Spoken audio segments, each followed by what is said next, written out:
UFCW Local 832 acknowledges that we are gathered and work each day on ancestral lands, the traditional territory of the Anishinaabe, Cree, Oji-Cree, Dakota, and Dene's people, and on the homeland of the MITT Nation. Our offices are located on Treaty 1 and 2 territory, and our work extends into Treaties 3, 4, and 5. We recognize the injustices done to the Indigenous people of this land and are committed to supporting and collaborating with Indigenous communities in the spirit of truth and reconciliation. Hi, I'm Erin Selby. Welcome to the SOFA series. Now today you might notice I'm not sitting at my dining room table like I have been lately. Today I'm at MITT and we're talking about cars. Everything is more expensive right now, and if you can find a way to save a little bit of money, that helps all of us. So we're going to give you some tips on how to do some things for your car that you can do yourself that are maybe not so complicated. But don't worry, I'm not the one who's going to be teaching you about that. I've got Leonard here to help us. Leonard, thank you for helping us today with this. Thanks for having me. What is it that you do, and why are you an expert on this? Well, my background, I am a Red Seal technician in automotive, but for the last 30 years I've been in education for automotive. So at MITT we have automotive programs here. So we have post-secondary and high school. So they're both accredited programs with the Apprenticeship Manitoba. So I oversee the program, and hopefully that at the end of their lessons here that they will be apprentices and be an asset to someone out in the working community and in our industries. Leonard, how does someone become a mechanic? So a person who wants to become an auto mechanic, or a technician we like to call them, they can take a post-secondary course at MITT. We have two runs of post-secondaries during the day, and we have one at night. And we also have a high school program. So we're accredited through Manitoba Apprenticeship, so when our students graduate with a 70% or better, they'll have their level 1 accreditation. Then they'll only have to take 3 more years after they get a job and a sponsor. They'll go and advance themselves and their careers for the 3 years. And then it's not a quick process to become a technician, not a mechanic. That's right, yeah, okay. We like to be called technician because these cars are very, very complicated now. Now, I know nothing about cars, Leonard, but I know enough to know this one looks pretty fancy. So what is this car that we're working on today? Well, this is my wife's car. So it's a 1994 Trans Am Formula. So this is one of 2 toys that we have. This is the fun one. What makes driving this so fun? Because it has high horsepower. It's a standard transmission, which most cars have automatic. So most cars have automatic, but we're still going to be able to give people tips on what they can do, whether their car is a standard or an automatic. Exactly. Yep. And it's just a car from the 90s that was just the look was so sleek I had to have it. And I did a lot of my work when I was a technician on cars like this. Okay. Yes. Leonard, maybe you can give us a little tour, because really the only thing I recognize is that one right there. Okay, when we look under the hood, we have all different types of caps, and it's all labeled. And this one here is a washer fluid, so we can do that when you go for gas or anything like that. You can put that in.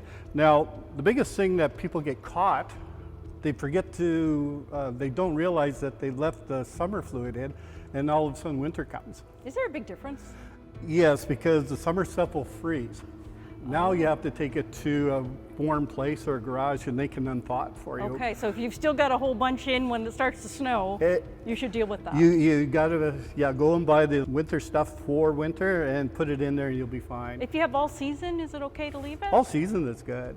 Okay, so that one's pretty straightforward, windshield wiper fluid, but what else is important for the average car owner to know about? If your car has power steering, which most of our cars do, they have a reservoir, and it actually on the lid actually tells you it's power steering fluid. Now, on some of the new cars may not say that, but it'll be red or whatever color the fluid is. So I'm colorblind, so I have to read. So this one will be red, and most of the new cars, everything is color coded. So if I wanted to pull the engine dipstick out, this is color coded because that's the color of the oil when you first put it in. Let's go back to the power fuel, Power steering fluid. power steering Yeah. fuel. Do I, as a regular car owner, have to do anything with that? No, as long as you don't have any leaks or anything, but this is a regular check when you go and take your car for maintenance. So when you get your oil changed, the technician's going to go through all of these fluids and make sure that they're up and ready to go. Okay, so it's important to have it, but I probably don't have to worry about that one. No, I say if it's not leaking, it's probably okay, but it's still good to check, and you check it when it's not running. And so a lot of our checks, we do it when the car's not running, and then you'll have the levels on your dipstick. Now you went to the next one, Right. the check engine oil. We all know that one when that light comes on in your car saying check engine, and you feel like I better do something really quickly or my car is going to completely break down. Right, so most people will call it the teapot on their dash because it looks like a teapot. It looks like Aladdin's lamp to me. Exactly, so they call, hey, the teapot is on. Oh my God, shut it off. So when that goes on, how It's- dangerous is it? How That's quickly bad news. It is bad news. Yes. We should be worried about it. Yes, What yes. can happen if you ignore it? If you have major breakdown or major damage to the engine, that's now probably $6,000 or $7,000 endeavor. So what should we be doing to avoid the $6,000 or $7,000? Oh, you should be checking your damage? oil at least once a week or twice a week just to make sure that it may not be burning oil. The old cars used to burn oil that we always added. New cars don't do that, but they would leak. So you may not know that it's leaking. So this is a good And I can't count indicator. on that light telling me on the dash. You only can count on it if it doesn't go off. Okay, so I should be doing this once or twice a week, and I've never done it. So Right. show So me. basically, you just pull it out, and sometimes it's every vehicle's different. If it's a front-wheel drive car and the engine's sideways, the dipstick's in the front. It's really easy to find. Okay. Now, if it's a V8 like this one, it's off to the side, and if you look, there's all different types of marks there for the level of oil that's in the engine. So a lot of people make the mistake, when they change the oil, they'll actually put it right to the top mark. That's a mistake because we want to keep it below that mark because when it gets hot, fluids expand. Starts to rise. And we then. don't want the oil to get up over that because it starts splashing inside the engine, then it'll start burning oil and it just has no real, Then you're just way wasting of it. stopping. You're wasting it, and now it's smoking and things like that, or you're causing damage. Okay, you went so quickly because you're a pro at this, but your car is cold, or you do this when the car's been driving? No, you do it when it's cold. Okay, so you just took it out and you just wiped it with an old cloth, Yeah.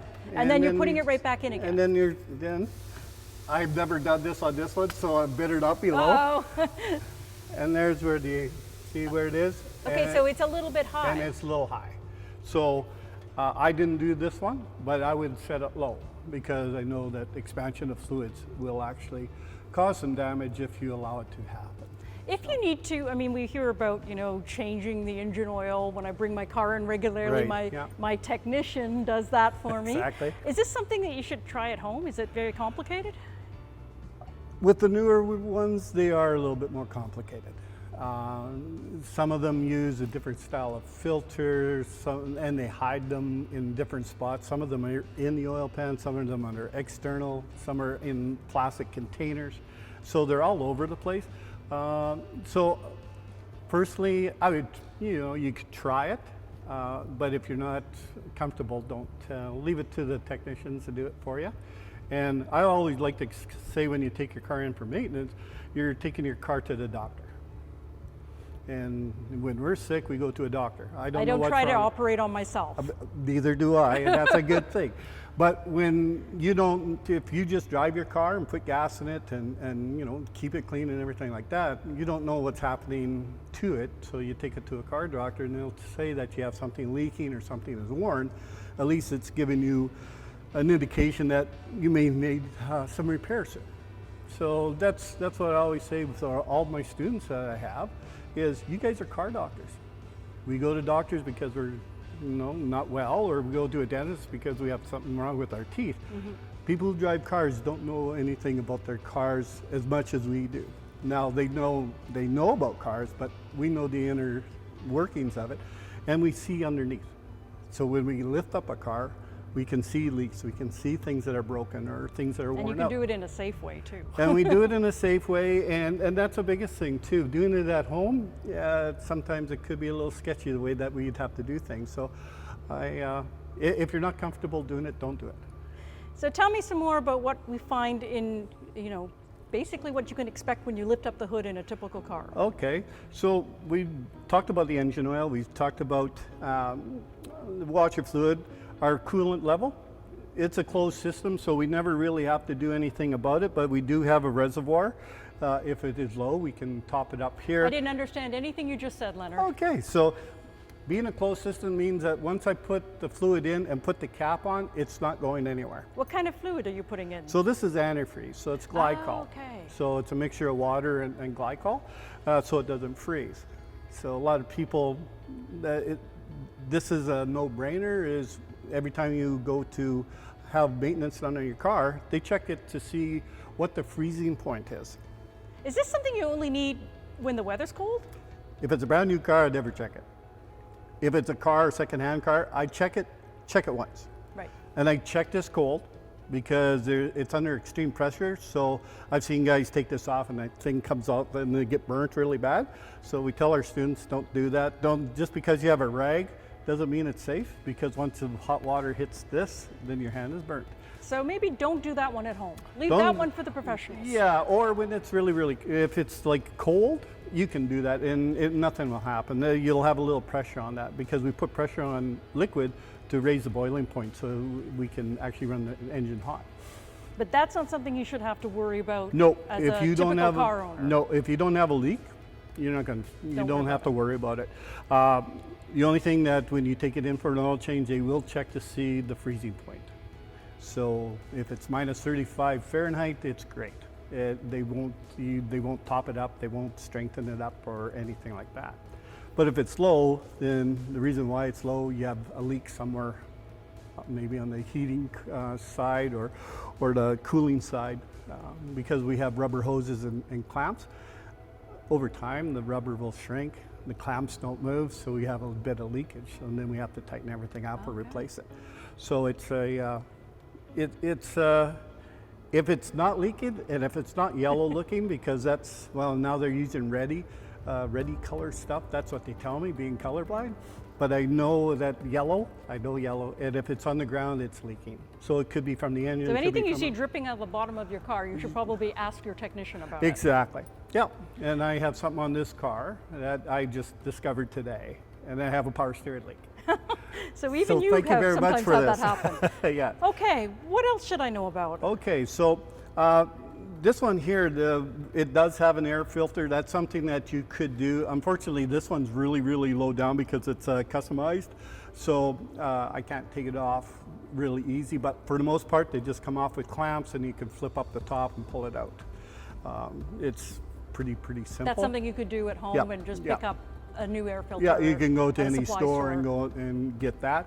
Okay. Just make sure that it fits your car because you don't want to do it twice.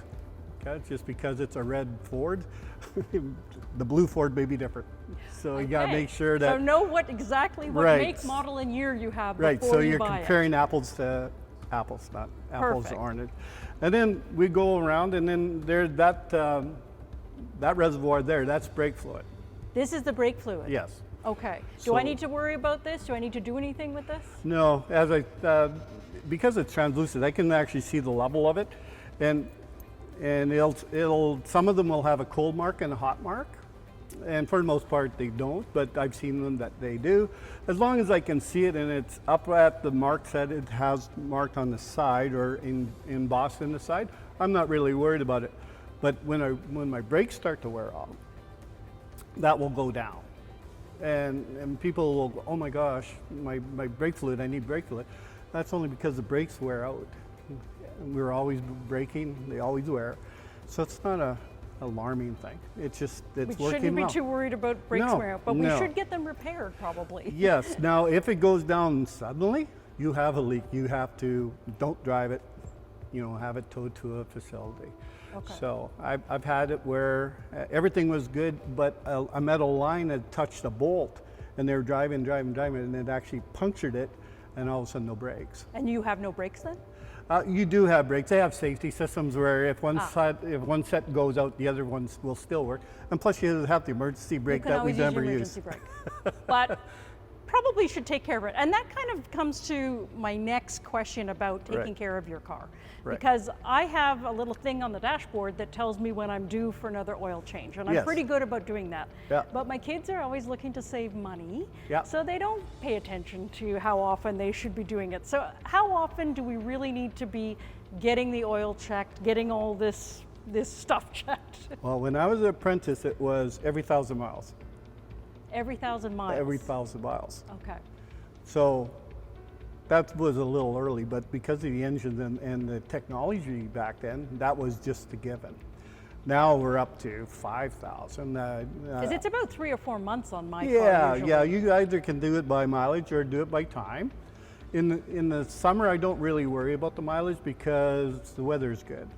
In the winter, there's condensation that we form in the engine, and that's why we take it out on that regular basis, get that moisture out of there, because the engine can't burn it all off. So more important to make sure you see your technician in the winter than in the summer, but you still, before you go on a big trip, you probably want to do all this stuff. Yeah, and so I never watched the summer stuff. And when it's warm, and if I do 6,000 kilometers, I'm not panicking.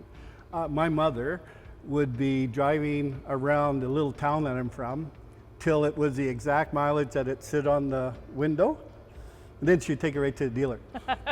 So I don't do that. I have this mental thought process, okay, I'm going to do it in 2 months or 3 months. And then I just do it.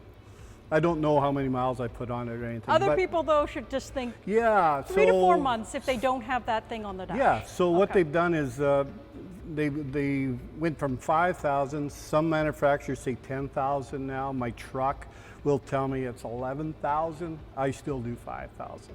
But manufacturers of the technology has got so much better and the oils are so much better, they're allowing them to go longer. And you could find that out if you held on to the little book that comes with your car. That's right, and if you're in question, it actually has a maintenance schedule in which you can follow for the mileage that you've put on the car. So it's a great tool, it is, especially if you don't know anything about your car. Because I've had where a customer, I thought I knew a lot about cars, had a customer and she asked me that to check something. I said, your car doesn't have it. And she said, yes, it does. And she pulled that out, and I'm like, oh my goodness, it does. If they can fool you, then you shouldn't feel bad that we don't know everything about it. Exactly, because cars change so quick, and you have to be right on top of it. And so preventative maintenance, whether you do a little bit at home or you take it into your technician, really important part of having a car. Exactly. And one other thing that we had talked about is the Serpentine belt. Old style cars used to have multi-belts to do the air conditioning, the power steering, the alternator. This is like the fan belt. Is that what it is? Well, if I had a fan. This one has electric fan. Most cars have electric fans now, so I don't have. But we still call it that. We call it a fan. And it makes a really bad noise if something's wrong with it. Right, it would squeal. This one won't make a real bad noise, it'll just break. So. And what happens when that happens? You lose your power steering, you lose your alternator, you lose a lot. So it'll run till the battery gets about 5 volts and then it'll shut off. Okay, so if that goes, you're going to know it because your car is not and it'll gonna overheat and everything like that. So you really need to make sure when you take it in for servicing, the technician will actually see where the idler, there's a gauge on the idler. So they know when the belt is worn, so they go from where the needle is. Is there anything I should be looking for under the hood? Not really, as long as it's not cracked on the top or cracked in the grooves here, it should be good. Now if it's shiny on the top, then it shows that it's been slipping, so you have to replace that. So these don't really break that often, but they break in the wrong time. Of course. Okay, just when you need to go somewhere, it breaks. Now this one here, it looks like I'll have to replace that. And if I wanted to replace this at home, I can, because manufacturers are so nice. They actually give you a guide on how to loop the belt around all the pulleys. Okay, it doesn't look simple, but that's why you need a technician. Yes, so when we give this to students, they can make this belt longer or shorter but it's the same belt. It's just the way that It just they depends how they interpret. wind it. Yeah, it all depends how they interpret this diagram. And it's happened to me too. I'm like, I put it on a car and like, how come I got a foot extra? So They've missed a loop then. yeah, I missed the So loop. this Yep. is the sort of thing, though, if you're going to your mechanic on a regular basis, your technician, every 3 to 4 months, they're going to notice that. Yes. Yep. On that, they're going to check that out. Yeah, and if you go to the same person, they get to know the car, they get to know you and your driving habits, and then they can always keep you informed. And so if you have a good rapport with your service provider, perfect, because they know your car. Okay, so a lot of we talked about is not so much things that you can do on your own, but ways to save money because you're being preventative. You're seeing your technician on a regular basis, and that'll save you money in the long run. Right. And then the little things like air filters and that, you can quickly do all those quick checks, but yeah, your technician will do the heavy lifting for you. So. Checking it, making sure you're staying on that schedule, whatever your car does. But there's another big black box over there that I think that most people will be familiar with what a battery is, but maybe not how to change one or do anything with it. Well, for the most part, now batteries, the technology, they last for a long time, at least 5 years, if not on a new car. But sometimes we leave something on. Our cars are smart. If it knows that someone left the light on, it'll shut it off after a half hour so it doesn't drain the battery. So the new cars and the new technology, this car doesn't have it. So if my wife or myself wanted to look at the owner's manual and turn on the light and forget it on, it'll be dead in the morning. So then I'd have to boost it. So I don't know, your audience has probably seen cars being boosted and it works, but there's a safe way. So when a battery is dead and we recharge it, we actually have hydrogen over top of the battery. So hydrogen is highly explosive. So if I put jumper cables on and I do it the wrong way and I get a spark when I hook them up, I could actually pop the top right off the battery. So what's a safe way to do that? So if I did it, I have two ways of doing it. If we have jumper cables, so for this, say, we have a good car on this side. Okay, so there's another car We that's have running. 2 cars. That is. And we hook it up while it's running? No, we're not going to run it. We're just going to keep it with the key off right now. And I'm going to put, say, the red, the positive. Now, General Motors has their battery cables on the side, or the battery posts on the side of the battery. Most cars have it at the top of the battery. So positive, if you see posts and you don't know which one it is, the positive is always thicker than the negative post. So there'd be Are they color coordinated so that you know the red goes onto the red? And right now this is color coordinated. We have a red cable. And then when I hook that up, I go to the car, the good car that we're going to boost from, and we'll put the other red cable on that for now. Okay, so they're both turned off. They're both turned You off. put the red One's one on dead. the car that's not working, Yeah. and you put the red one on the car So that is I working. put this one on. And then, do you do the black one? Then I will put this negative on the boosting car. Okay. All right. The reason why I don't want to do it in reverse, if I spark that good battery, it may explode. Oh, so this is just being safe. I'm being safe. Red, So red, black. yeah, and then, that's right. So I have these hooked up, and then I'm going to take the black, and I'm not going to hook it to the battery. I'm going to hook it to a different ground. Now, if it sparks over here, it's away from the battery, so I don't have it explode. Okay. Or give me lessens the chances of having that happen. Okay. I've seen 2 explode, and it's not fun. So I'm always so careful in making sure that when we boost something, that we put the negative cable last and somewhere else. Okay. Yeah. And there's all types of things. On the new cars, actually, under the hood, they'll have a ground circuit. It's GRD, and it's right under the hood, so you can put your negative. And that's what it's onto for, that. is to put the black one Yeah, on. so keep it away from the battery. And then they also have a red, where the positive cable goes. You take cap off and you can put it on there. So you're not even close to the battery at all on some of these cars. Okay. Now, so we've got the 2 on, we've got the 1 on, we're being safe with this one. Now are we turning on the car? Now we start up the car. Now we're going to start to let it run for maybe 5 to 10 minutes. So this battery will charge, and then I'll check to see if it starts. It charges without the black one attached to anything? Oh no, we're all attached, but when it starts up, the alternator actually takes over. Okay.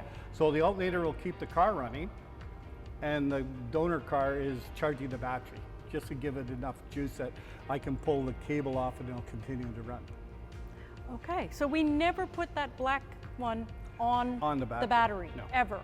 No. But we do on the good car. On the good car. Okay. Yeah, and I'm away from the good car when I hook it up. See, Okay. So but as long as we keep the cables from touching anything metal, because I've seen that too, where someone puts a positive cable on it and they didn't realize it's touching a line, and you get an arc and sparks happen. So you have to be a little bit careful on that, but it's fairly simple. So Leonard, let's talk about charging your battery if you're on your own. So if you don't have booster cables and don't have a loaner car to help you out, you can buy a little portable booster pack, which you can just leave in your car or in the trunk, and this will start your car several times. So you don't need another car, you can just do this on your own. Exactly, so it's nice and compact. You can buy that at any local store that sells auto parts and tools, and you hook it up the same way. So red on red. Red on red, and if I can put it on something that is metal or ground, I'll put it on there. And if you can't reach, is it okay to put it on the battery? Yeah, it's okay, because then you'll be able to be hooked up here, and because the power switch is here. And once I have it hooked up, I just turn it on. So don't turn it on until you've already hooked it up. Exactly, you don't want to have that spark. And then you've got it turned on. Do you go and try to turn the car on while it's... Yeah, these ones have so much capacity at the start. The car starts just like it was warm, and it had a good battery. How much do these cost? The one that I have in my car now, I paid about $120, so it ranges, $150, maybe $80 if they're on sale, but they're a great thing to have. So it's kind of expensive up front, but it saves you the money of having to get towed or to call somebody out to boost it. Exactly, it gets you out of a jam. And if you have motorcycles or ATVs or snowmobiles, it's great for taking that on your trip also, because you don't want to be stranded. So these are really a handy tool. Like I said, you get so much energy right at the start. The engine just spin right over, just like if it had a normal battery. And that'll work even if it's really cold and your car Yes. won't start? Yep, it doesn't. It works very, very well. So that seems like a good investment that will save you money down the line. Exactly, and hopefully you never have to use it.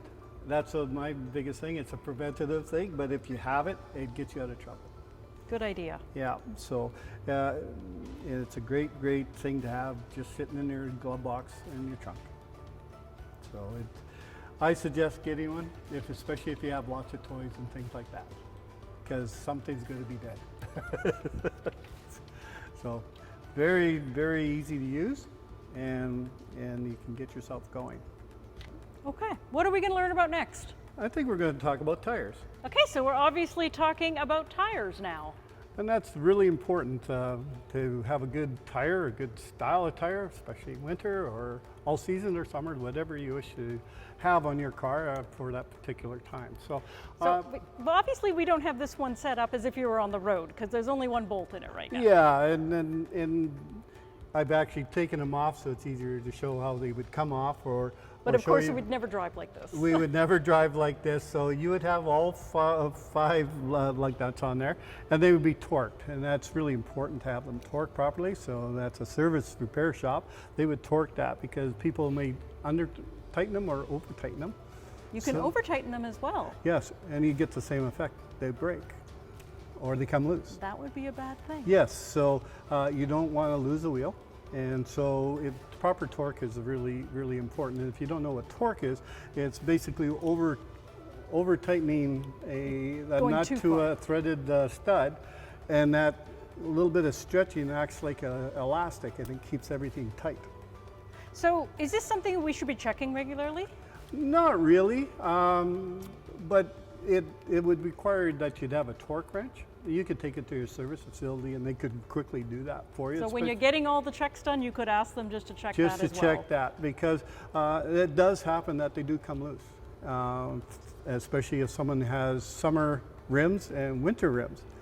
And the rust that builds up when you have the winter rims on, because they're, say, a offshoot or generic type of brand, it's not an OEM rim. We do get rust where rust doesn't start if you had the regular rim on, the original. So you go to put them on, and sometimes the rust will keep the wheel from actually seating, and they will come loose. That's an important thing for your technician to check. What are some of the things you can check at home? At home, if you have a really good, buy yourself a good tire pressure gauge, okay? And it's in pounds, it's in kilopascals, whatever you want. And basically you take the cap off and just push it on there quick. What are we looking for in this? Now, we're looking for how much pressure is actually in this tire. Now, as a car owner, you don't know, but the car will tell you. Now, a real problem or a mistake, on some of our tires, they'll say maximum X amount of PSI. This one here is 51. So that's the pressure I'm supposed to do? Please don't put it at 51. Don't do that. That is the maximum, and then after that, something, safety related may happen. So we don't know, but the car tells us. So if I go to my driver's door, open it, and on the edge of the door or on the frame, there's a plaque card. There's a big sticker, and it tells you how many pounds per square inch each tire will have. So it could be 35, could be 32, 27, whatever the case may be, it will actually tell you. And it's different in the summer than the winter, isn't it? No, it's always the same. Now, the expansion rate is more in the summer because it's hotter. So when you want to check your tires, check them cold, because if you check them hot, the pressures are going to be elevated. But the pressure is still going to be the same as what you want. Exactly. It just may look different if you're waiting to when the car is hot or when it's cold. Right. Yeah, and especially on a hot day, you don't want to really do it. Do it in the morning before you go for your drive. Now, you should be checking this every week, every 2 weeks. And this is something that can make a big difference in your bottom line. You can save some money having the right pressure. With gas prices down, you want to keep the pressures at what the manufacturers have recommended, and so it rolls easier. So if it's too high or too low, you're going to use more gas then? If it's too low, yes, because you're not rolling the tire, you're actually pushing it, because it's flattening out and you're pushing more of the tire. If you have too much air in it, the ride is compromised, and then you'll actually wear out the middle of the tire, because now you've egg-shaped it. Or if it has too little air, it will wear the outside of the tire, because the middle of the tire will collapse. And that means buying new tires, and that means more expense. Exactly. So this is a cheap way to not spend money. Cheap way not to spend money, because you only have to buy one of these little things. Exactly. And then you can go to a service station or place that has air co-op or whoever, and you can just fill up your tires. Just don't overfill them, keep them at whatever the manufacturer recommends. Okay. So how do you know if you need to have new tires? What are you looking for? So what we do, we have a tread depth gauge. So basically we're just going to put it into the bottom of onto the carcass on the top of the block here, and it's going to tell me that I have 9/30 seconds of tread left. Throwaway is about 3/30 seconds to 2/30 seconds. So this, I have lots of tire left. What's a good number to be looking for? New ones are around 11 to 12. Okay. So this 9, it's wearing, but not bad. And what should I be concerned about? Well, if it gets too low, because tires are for 2 things, or 3 things. One's for comfort, obviously. One's for traction, and one's for braking. So I need to steer it, so I need to make sure that the tire has good tread on it.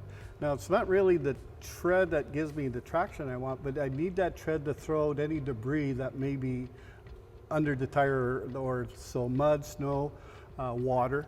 So the more tread it has, the more... the more tread would be the deeper yes, the more are. depth I have, the more capability of throwing all of that stuff out of there.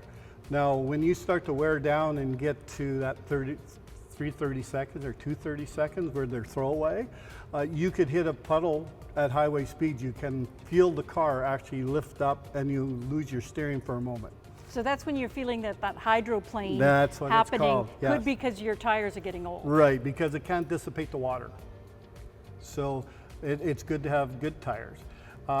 Another cost-saving way is also to rotate them at what the manufacturer states. For the most part, cars or passenger cars are 10,000 kilometers, so every 2 oil changes. And by rotate them, you mean move Front to them back. onto Yep. different spots? Yes, we want to have them wear evenly. So when I do have to replace the tires, I replace all 4. I got my money's worth out of every tire that I have on the car. Because you don't want to wear out 2 in the front and That's not right. in the back. Now, if you have a 4-wheel drive truck, you probably want to do it a little bit more often. Just because of the weight factor. We have all that weight on the front end, the tires will wear differently, and then the 4-wheel drive doesn't work properly if the tires are different sizes. So the front tires would wear a different rate to the rear, and all of a sudden now the whole drivetrain doesn't like it, and it winds up, and it's hard to get into 4-wheel drive or remove it. Is this something your technician's going to check on a regular basis, or should you be asking them to do that?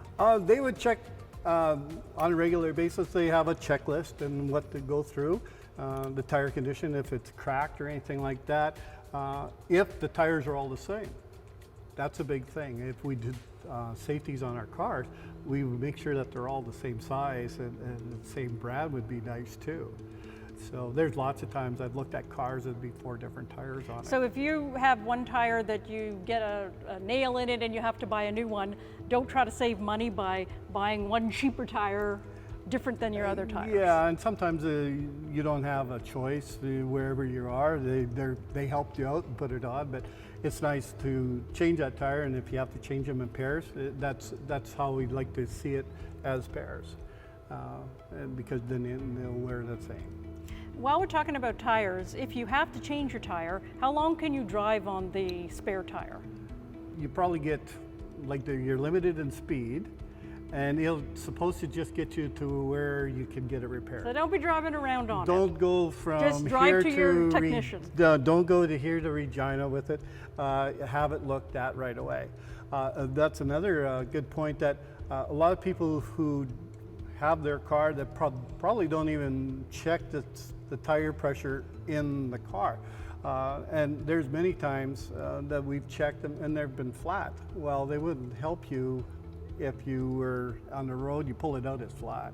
So that's also a good thing. That while you're checking these ones, make sure your spare tire is check also the spare got tire, and pressure. then you know where the jack is and everything like that. And if you don't even, if you do have a flat or anything like that, where you hide the jack or where they put the jack, shows you the information or shows you the instructions how to lift the car. Anyone can lift the car. You just do it safely, that's all. Just do everything, follow the instructions. Yes. Okay. Is there anything else we need to know on the outside of the tire? No. Now, when you take your car into your repair facility, one thing we didn't talk about is they're going to look to see if it has any wear on the outside or the inside. That tells me that inside of the tread or outside of the tread, that's going to tell me that you have something loose in your front end or something's out of kilter and is burning off the tires. It shouldn't be. So they're not running straight, they're going one way or the other. They can tell by where the Just tire's by wearing this, out. yeah. And then I can tell you also if you're an aggressive driver or not, just because the tires are really, really worn on the power side of the car and the steering side is perfect. So I've been caught like that with my own parents. I know that. On the side of the tire, basically this is where you will see the size of the tire.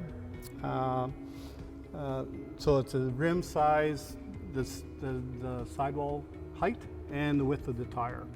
So all the numbers that I see here, these are 45, so they do this all in metric. So the sidewall's a 45, their number, and then the 265, that's the width, and then the 14-inch rim or 15-inch rim. And they're probably specific for the type of car you're driving. Yeah, and these ones are directional, so they only turn one way.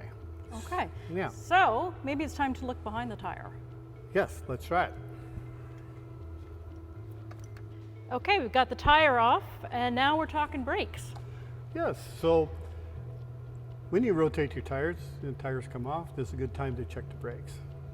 Brakes are the most important thing when you're on the highway or in the city that you really need to stop.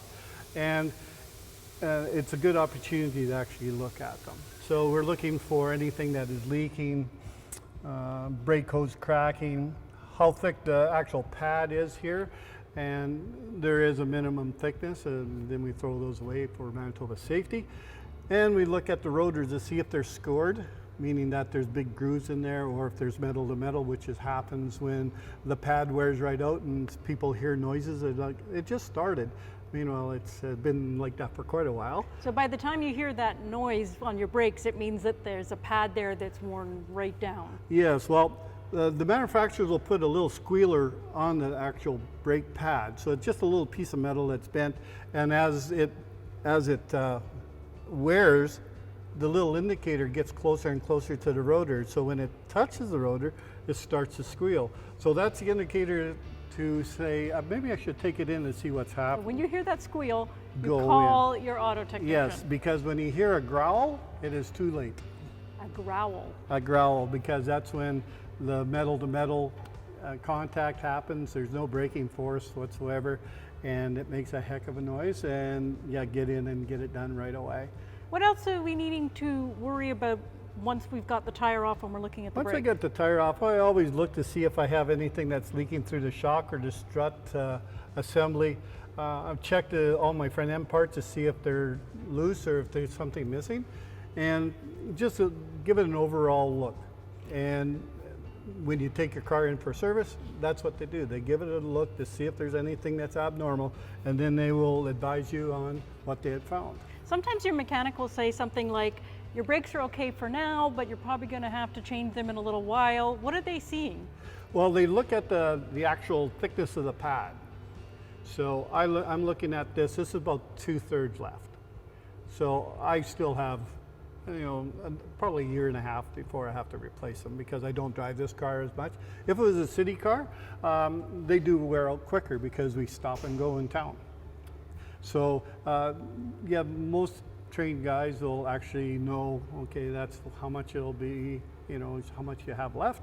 We're going to be replacing them, say, in another 20,000 kilometers. But they're always looking at it, because so this is another kind of thing that you take care of it preventively, right, and save yourself a bigger problem down the line. Exactly. So if I can just get away with changing the pads and maybe just refinishing the rotors, the pads could be $100, but if I have to replace the rotors, the pads, and the calipers, because they're too extended and because it's hydraulically pressurized, you could be looking at probably $600-700 a corner, and you times that by 4, it gets really costly. So if you can catch it before it starts to make all these noises, the indicator is that really high pitched squeal. If you hear that, take it in. And that way, that's preventative. And the automotive guys built that into that brake pad. It doesn't matter who makes them. They have that squealer on there to make sure that you are now due for brake pads. And let's have a look at the brakes and make sure that you're safe. So Okay. it works very, very well. And a lot of cars also have anti-lock brakes too. So we also look to see if that wiring and everything is okay when we have it off, because you really, if you've driven a car with anti-lock brakes, you don't want to drive a car without it. So it is really good. But that's the brakes in a nutshell. It's one of the most important next to your tires. So this is the kind of thing that you spend a little money up front and it's going to save you more money and be safer in the long run. Yes, for sure.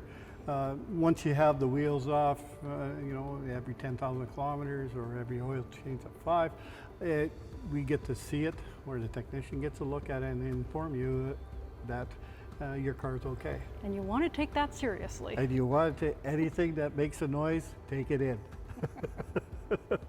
But yes, it saves you money in the long run. Instead of a huge repair, you're going to spend money, but you're not going to spend big money as long as you catch it before you get too far along. So. Leonard, I want to thank you so much for joining us today and sharing all of your knowledge on things that will keep us safe, but also help us save some money as well. If people want to know more about MITT, what can they do? They can go to our website at mitt.ca.